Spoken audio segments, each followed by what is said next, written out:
संदीप बाबू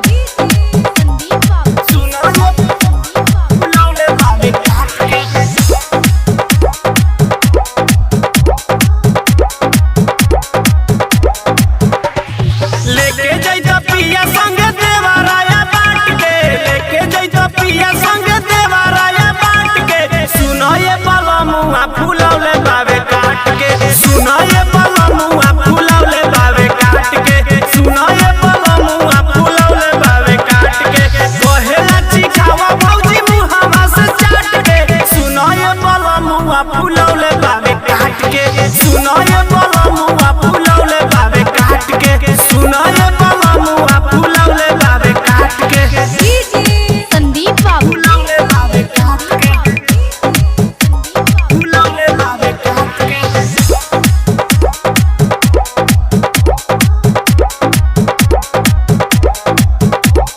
बेरी बेरी घरवा के बंद कर पाला, सुनी पिया साचो हम कई दे हम हाला।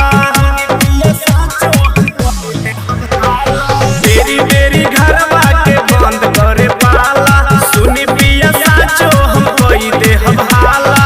भागे नहीं के तनो भगावा पानी डांट के, सुनो ये बलमुआ फुलौले बावे काट के, सुनो ये बलमुआ फुलौले बावे काट के, सुनो ये बलमुआ फुलौले बावे काट के। संदीप बाबू सुनो ये फुलौले बावे काट के।